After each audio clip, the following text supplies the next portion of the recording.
Second. Hope তোমরা সবাই খুব ভালো আছো, সুখে আছো, আনন্দে আছো। আজকে আবার হাজির হয়ে গেছি এপিক কাস্টমসে আমার ওয়ার্কশপে একটা নতুন ক্রিয়েটিভ ভিডিও নিয়ে, ক্রিয়েশনের ভিডিও নিয়ে। আমার চ্যানেল হয় ক্রিয়েশন, তা নাহলে ডেস্টিনেশন, তাছাড়া আর কিছু নেই। আর মাঝে মাঝে একটু পেট পুজো। তো আজকের একটা ক্রিয়েটিভ ভিডিও নিয়ে, ক্রিয়েশনের ভিডিও নিয়ে এসে গেছি তোমাদের সামনে।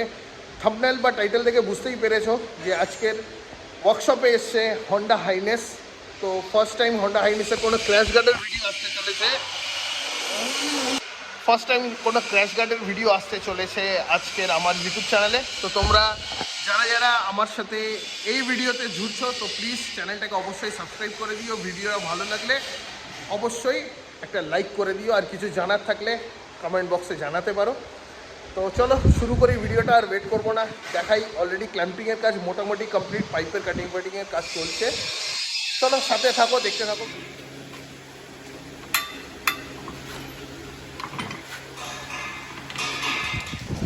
তো ফার্স্ট সেট অফ বেন্ডিং ডান, প্রথম সেটের বেন্ডিংটা হয়ে গেছে। আর কোয়ালিটি আমি যেটা সবসময় বলে থাকি যে আমি কোয়ালিটি নিয়ে কখনোই কম্প্রোমাইজ করি না। তো আমি আজকের ওটা অন ক্যামেরাও দেখাতে চাই সবাইকে। তো সেটা হচ্ছে তোমরা দেখতে পারো, দেখো 1.6 মিলিমিটার আমার পাইপের থিকনেস। এটা 3/4 ইঞ্চ পাইপ, 1.6 মিলিমিটার পাইপের থিকনেস। আর এটা যে আইএসআই গ্রেড, সেটাও আমি দেখাচ্ছি তোমাদের।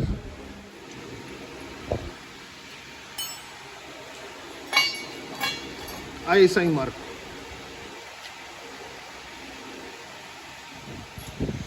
So the structure is ready. এরকম দেখতে হচ্ছে স্ট্রাকচার।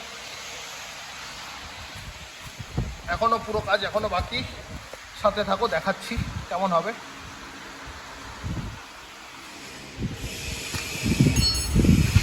এরকম আসলো ফাইনাল লুকস। এখানে এবার ফ্রেম স্লাইডার হবে, এটা একটু অ্যাডজাস্টিংয়ের কাজ আছে। তো structure looking like this only. এবার শুধু ফিনিশিংয়ের কাজ। তো তোমরা দেখতে পেলে এতক্ষণ ধরে যে কাজটা হলো। তো স্ট্রাকচার দাঁড়িয়ে গেল, এবারে এটার কাজ হবে ফিনিশিং, মানে ওয়েল্ডিং হবে, ফিনিশিং হবে, তারপরে পাউডার কোটিংয়ে যাবে। তো দেখতে থাকো, দেখা হচ্ছে ফিনিশ প্রোডাক্টের সাথে। ভিডিও শুরুতে দেখলেই হন্ডা হাইনেস এসেছিলো, গৌরবদার হন্ডা হাইনেস। ক্র্যাশ গার্ডের কাজ হলো ফার্স্ট টাইম। এটার হোম ডেলিভারি অপশান অ্যাভেলেবেল আছে। তো স্ক্রিনে নাম্বার আসছে, তোমরা অবশ্যই অর্ডার করতে পারো। তো এখন আমরা ইনস্টলেশন পার্টটা দেখবো, পার্টটা দেখাবো, দেখিয়ে তারপরে ফাইনাল লুকসটা তোমাদের সামনে রিভিল করব। তারপরে গৌরবদার মুখে একটু নিজেদের রিভিউ যেটা আমরা নিই সেটাও নেব। তো চলো দেখো ইনস্টলেশন পার্টটা।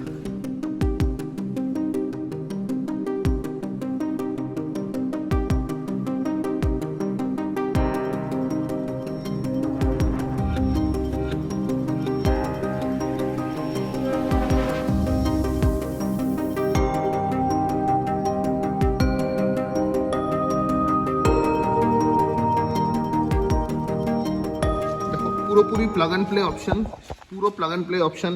এখানে এই বোল্টটাকে আমরা খুলেছি, এখানে একটা ক্ল্যাম্পিং করে এখানে একটা ওর জায়গা করেছি। সেকেন্ড হচ্ছে এখানে এই বোল্টটা লুজ করে এখানে আরেকটা পার্ট ঢোকানো হয়েছে। Just plug and play, easy to install. তো যারাই অর্ডার করবে ভাবছো, তারা আরামসে করতে পারো। আর তোমরা বাড়িতেই এটা ফিট করে নিতে পারবে, কোথাও যাওয়ার দরকার নেই।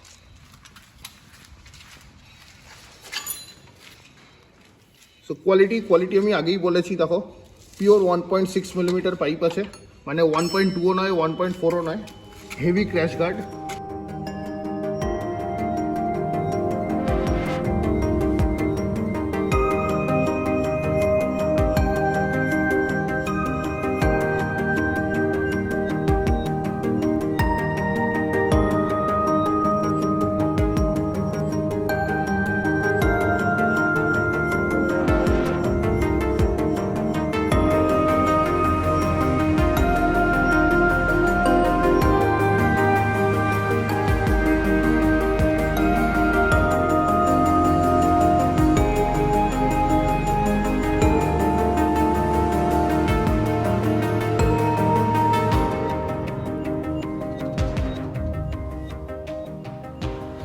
তো আমার পেছনে তোমরা দেখতেই পাচ্ছ হন্ডা হাইনেসের ক্র্যাশ গার্ড, যেটা আমরা লাগালাম।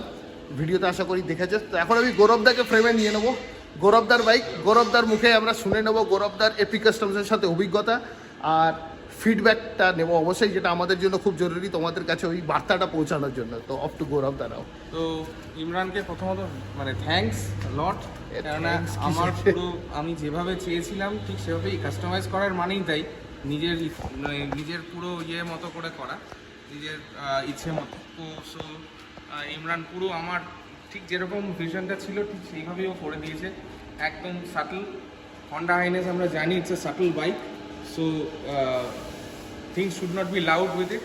তো একদম আমার যেরকম আমি ভেবেছিলাম ঠিক সেরকম ও ক্র্যাশ গার্ডটা করে দিয়েছে, and the service was super. Okay, because আমি ওদেরকে প্রচুর জ্বালিয়েছি। না না না না, ওটা চালানো নয়, মানে আমি বলি যে তোমরা এপিক কাস্টমস তোমাদের জন্যই এপিক কাস্টমস। তো এটাকে জ্বালানো তো আমি একদমই মনে করি না, আমি এটাকে ফিডব্যাক হিসেবে নিই। কোনো রকম কোনো ইস্যু 5 বা একটা কাজের জন্য 5 বার 10 বার যতবার খুশি তোমরা আসতে পারো, কোনো অসুবিধা নেই আমাদের কাছে। তো আমরা কখনোই মনে করি না যে এটা আমরা বিরক্ত হই না, বা এরকম কোনো আমাদের কোনো ইন্টেনশনও থাকে না বিরক্ত হওয়ার। সো এপিক কাস্টম সবসময় মনে করবে এটা তোমাদের জন্যই, ঠিক আছে? তো এরকম কোনো প্রবলেম নেই আমাদের। সো থ্যাংক ইউ গৌরবদা। আশা করছি ভিডিওটা তোমাদের কাছে ভালো লেগেছে, আর তোমরা অবশ্যই তোমাদের চেনা যারা বন্ধুবান্ধবের সাথে এটা শেয়ার করে দিও যাদের কাছে হন্ডা হাইনেস আছে, আর যারা খুবই স্বল্প দামে, মানে এটা আমি বলতে পারি এপিক কাস্টমসের প্রাইস কিন্তু রিজনেবল। একদম মানে প্রাইস নিয়ে কোনো কথা হবে না। প্রাইস আমাকে মানে বার্গেনিং এর জায়গায় তো যাওয়ার কোনো জায়গা নেই। সো মানে প্রাইসটা ইটস অ্যাভেলেবল, অনেক কিছু মার্কেটে প্রচুর জিনিস অ্যাভেলেবল আছে। So you can always compare. অবশ্যই তোমরা কম্পেয়ার করো। আমি সবাইকে যেমন বলি, তোমাদের ওই এটা আরেকবার বলি, পুরো ঘুরে এসে তারপর এপিক কাস্টমসের কাছে আসো, প্রাইস যাচাই করো, তারপরে কাজ করো। তো চলো আর কথাটা বাড়াবো না, তোমাদেরকে বাইক দেখিয়ে দিলাম, গৌরবদার সাথে আলাপও করিয়ে দিলাম। আর আমার চ্যানেলটা অবশ্যই তোমরা সাবস্ক্রাইব করে দাও, যদি সাবস্ক্রিপশন এখনও না করে থাকো তো প্লিজ সাবস্ক্রাইব করে দাও, তোমাদের সাপোর্টটা আমার জরুরি। চলো টাটা, take care and good bye. দেখা হচ্ছে আবার কোনো ক্রিয়েশন বা কোনো ডেস্টিনেশনে। Till then stay safe, stay happy, by.